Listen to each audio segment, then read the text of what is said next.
Kwazisai muri yeZimbabwe kusangana kwatiri kuita nasira ari mwezuwa nasi unoka tiri mumusha webhindura Mashonaland Central Province uko katafambira nhau yemwanasikana akaita pamuviri ane pamuviri naye ari grade 6 kutaura kuno kwatiri kuita pani 8 months zvichireva kuti angadai atarisana nekunyora grade 7 zviri kuitika izvozvo kuti vana vadoko vazhinji ndotsaona dzavari kusangana nadzo. Rangu zita ndinonzi Andrew Neshamba. Pano nhasi ndafamba namamoyo ndambuya vangu kamakadii nyambuya tiripo makadiwa aiwa indiri nani chose kurisei kubhindura kuno muri kuzviona zviri kuitika mubhindura aiwa tikuzviona yes tikuzviona sandibonani vantu zami igama lami nguCherry Chingwenya silisebhindura pasi pona umntwana ongo grade 6 umntwana lo uthi yena wamithisa umntwana lo engu grade 6 ulesisu umntwana ongo grade 6 vantu hey aya shumba zvakaoma zvinorwadza kuti tichitarisa age yacho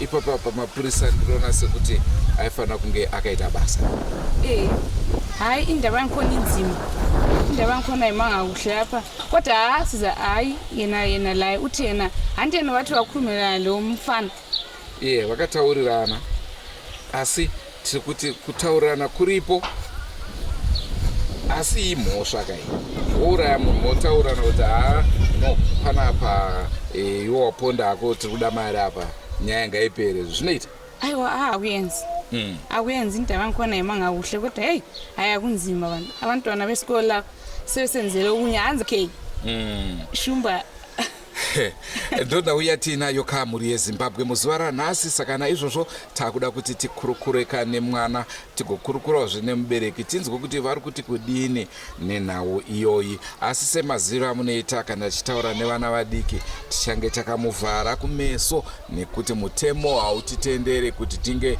tichiburitsa mufananidzo wake. Sesifuna ukukhuluma la umntwana lo siza ukuthi wahamba njani ngani ele wamithise grade 6 sifuna ukuthi la uza kuthini sithole la iset lakhe siza ukuthi indaba yakhona ime njani sizobona kufarana zwe sibona ukuthi la uyathaba yini asengwadze muri yeZimbabwe tinokurudzira kusubscribe ku Drumas Media. Drumas Media taking you to another level. Mayona ere Drumas Media inedzidziso murondoro upenyu mamuona ere Andrew Neshamba anedzidziso murondoro upenyu. Mwanasikana tingade kutanga kuziva kuti une makore mangani? Ndine 15. Une 15. Ungatitaurire kuti tikuona une pamuviri makawirirana here maidanana here chii chakaitika kana kuti akakureipa zvakafamba sei? Maidanana. Ndobva akuitisa pamuviri ndokubva azoita sei? Nyatsotitsanangura nhau yacho yese.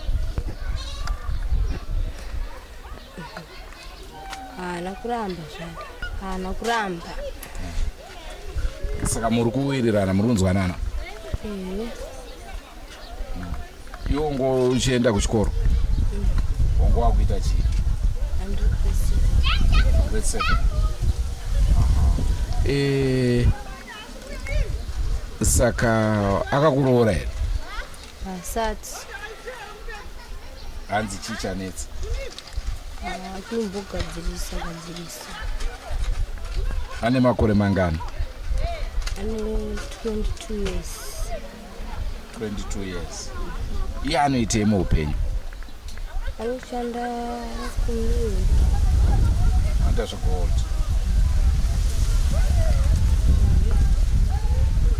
Ko kana muri kuwirirana achigadzirisa seiwo uchiri pamba pevabereki?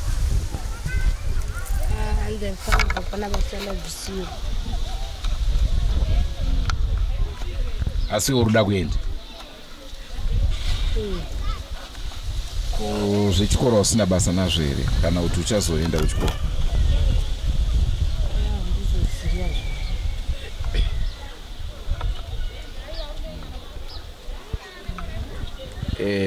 Saka iye zvinotongoti hedu ugere uri kumirira zvachazoronga. But pamiri pako pane mwedzi mingani zvino? 8.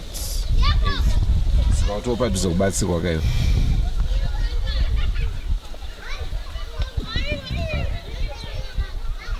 Asi uchiudzawo vamwe vana vezera rako unovakurudzira here zvamakaita imimi?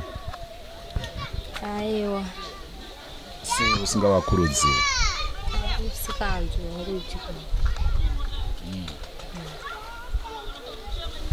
asi kana wabatsirwa une tarisiro yekuzoenda kuchikoro here kana kuti wakutongoti zvavharana?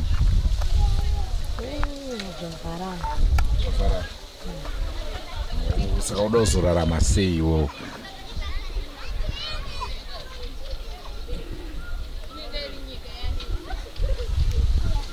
Zvichakupawo mari yekurarama kana kuti wakuda kungomirira murume kumiru kwake? Ndangomirira mari. Tomboti akuramba zvinozofamba sei?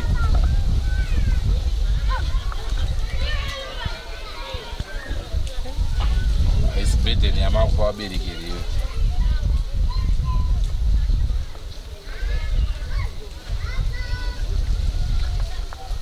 Alright, waitako mwana? Ndinonzi Robson Rauri, ndinogara kuBhindura kuGarikai.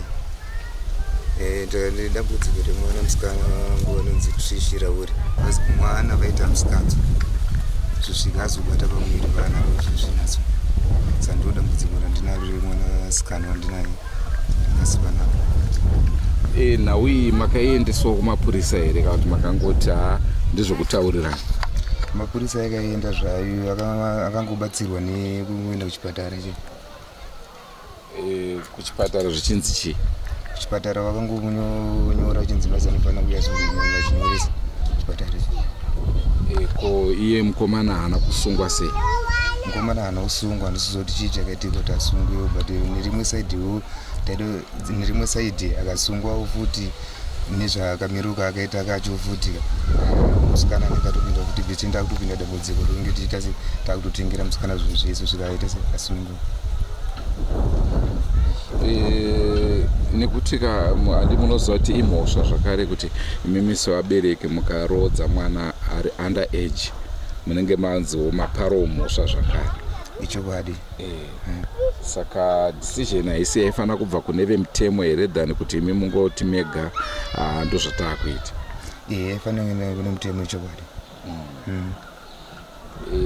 Tomboti mwana uyo asvikira kubatsirwa, murume wacho obva azoramba, munozoifambisa sei nhau iyoyi? Ipapa panototi netse win lose, dzimwe kuti unopedza tatochengeta mwana tisu abereki. Ndezvipi zvamungade kuudza vana vachiri kukura? Vachiri kukura musikanzo waudiwa semusikanzo waito vana vedu mutangi mapedza zvenyu zvechikoro muzita zvenyu musikanzo. Uye akatopera 7 yacho aida kutonyora, anokwanisa kuita se kunyora apa nhumbi vane 8 months. Saka newe chidika wanofanira kutamba wakachenjera. Ndicho chirongwa chatakupai muzuva ranhasi, chidiki zvacho asi ndofunga chine zvidzidzo zvatinogona kunge tichiwana kubva kune vemutemo. Toda kunzwawo kuti munoti kudini nemachild marriages aya ari kuitika. Mukomana mubereki mamunzwa ataura kuti inini ndikasungisa kauyu mwana wangu ozovei, orarama sei. Naizvozvo nekuda kwemwoyo wokubereka, mubereki unopedzisira wakungoti aiwaka iyi nhau ngaingopfuurira mberi. Asi chinozonetsa manje kana mukomana akaramba. Kuti vabuze ubuhlungu. Hayi abadala batshengisa ukuthi bona bazi ubuhlungu. ngendaba yomntwana wabo. Kodwa kusasa kuzamhlupha kodwa akumhluphi. Uyabethatha la iset lomntana wakhe. Sikho senza njani? Saka imimi munoona sei nawe iyoyi? Indaba yangikhona inzima shumba. Nalami ngikhangele umntwana lo waphambanisa kakhulu ngoba ngowemncane. Wemncane kakhulu. Kodwa umfana la kumele la athathe afaka ama responsibility. Tombothi yo mwana ndowakho. Unozifambisa sei? Mina venya ngihambise emapholiseni. Usungise mwana umkwasha usungwa. Indaba yangikhona yabinzima shumba ngoba ukuthi ebotshwe futhi ngiyabe ngingafuni kodwa ekuqaliseni kuyabe kumbamba noma liziwe phana uba bekhuluma futhi wathi indaba yangikhona ibuhlungu kuye futhi kodwa ubone futhi ukuthi angambophisa umntwana uzenza njani uzafuna ipreparation ukuthi umntwana enze njani agqoke umntwana omncane lo umzukulu. Zvakaoma tingaseke hedu asi zvakaoma nekuti chinozodiwa kuti mwana anga achikwasa kubatsirwa kana akazvara kana murume wacho ari kubatsira ma preparations but inise kuona kwangu mutemo waifana ngoita basa rawo kana yakadai mutemo waifana ngoita basa rawo asi hey tine vanhu vakutora side remwana wavo kuti anozobetserwa sei nani musukuru. Andonauya tanga tinayo muzuva ranhasi mhuri yeZimbabwe tiri mumusha uno webhindura. Rangu zita ndinonzi Andrew Neshamba. Wena igama lako mwana? Mini igama lami nguCharity Ngwenya.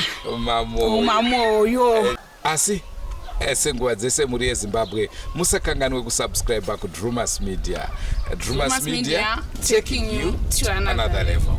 Goodbye, my friends. Goodbye, my friends.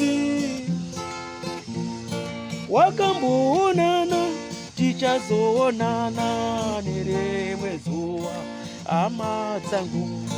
Goodbye, my friends. Goodbye, my friends. Wakamboonana, tichazoonana nerimwe zuva hama dzangu.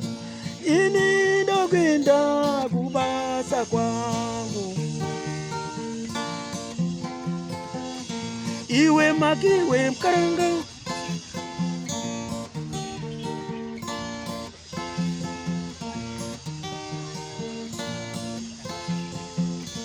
Iwe makiwe mkaranga. Iwe makiwe mkaranga.